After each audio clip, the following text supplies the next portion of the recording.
Okay, so here are my two audience members, my parents.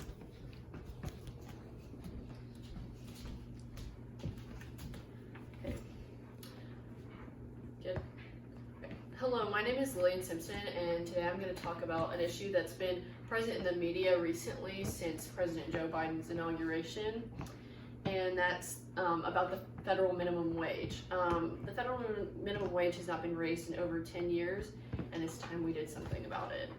So first, let's take a look at the problem with the current minimum wage. So minimum wage hasn't increased to match inflation. According to the Economic Policy Institute, in 1968, a minimum wage worker earned $10.59 per hour in inflation-adjusted terms. And the Massachusetts Institute of Technology's Living Wage Calculator says that for a one-adult, one-child household in Tennessee, the poverty wage is $8.29 an hour, and the living wage is $26.30 an hour.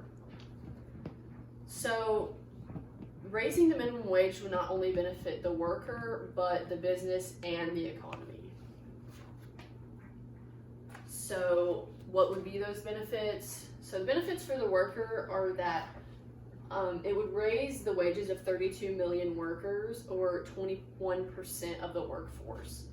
And as of 2021, in all urban and rural areas of the country, a single adult without children working full-time has to make more than $15 an hour to not be living in poverty.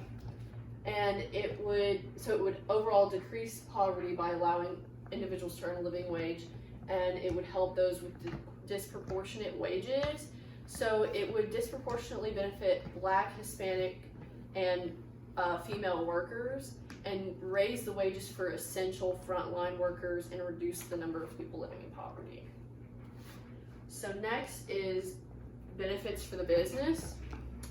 So benefits of raising the minimum wage for the business is that it would increase worker productivity, and workers would be less absent from work, and that would increase productivity because they have more of an incentive to show up. And higher wages lead to lower employee turnover, resulting in reduced recruiting and training costs. So an analysis by the Center of American Progress estimates that the cost of replacing low-wage workers is equal to 16% of the employee's annual salary. So by having higher wages, people are more satisfied with their job, they're less likely to quit or not show up, and then you don't have to pay that extra cost of hiring somebody and training somebody new. So some of the other benefits are job satisfaction, employee loyalty, and employee performance, and lower rates of absenteeism. So then the next part is, how does minimum wage help the economy? Raising the minimum wage help the economy. So some of the things it would do is decrease income inequality, boost consumer spending, and stimulate economic growth. So according to the Center for American Progress, decreasing income inequality and working toward the elimination of the wealth gap requires targeted policies to build economic security. Raising the minimum wage is one tool for combating this inequality and therefore stimulating growth. So phasing in a minimum wage increase would help those who are paid lower. So the wage gap is, again, kind of the benefits for the worker. Black, Hispanic, female workers are disproportionately paid. Raising the minimum wage would force them to be paid more. So the biggest effect would be that workers would have more money and they would spend more money, thus creating more jobs and stimulating the economy, kind of like how we got stimulus checks so that we'd spend the money and it would go back into the economy. It would be the same thing, but over a longer term, so people would start spending more and the economy would boom. So now, here's some of the cons of raising the minimum wage and how they're ultimately outweighed by the pros of raising the minimum wage. So the downsides are increased overhead costs and a temporary pause in hiring.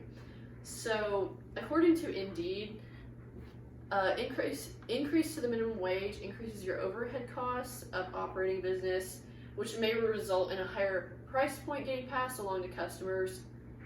Over time, it will lead to a higher cost of living and more minimum wage increases.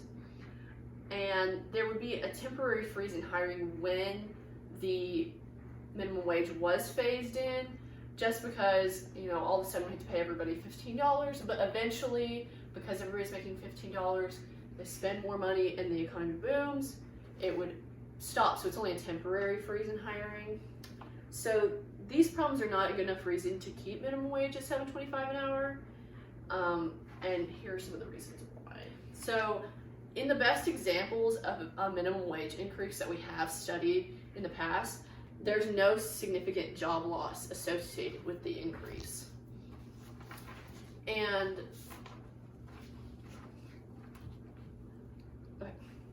the Center for American Progress says that in spring 2019, prominent economicists in the US and the UK published an analysis of 138 state-level minimum wage changes since 1979, finding that the overall number of low-wage jobs remained unchanged after the increase, and that low-wage workers who were already earning above minimum also saw modest wage increases.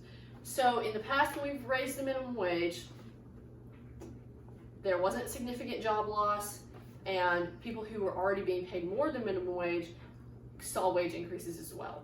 So it wouldn't be like, well, the minimum wage is increased, but you still get paid the same when you're doing a higher than minimum wage job. All wages would kind of increase.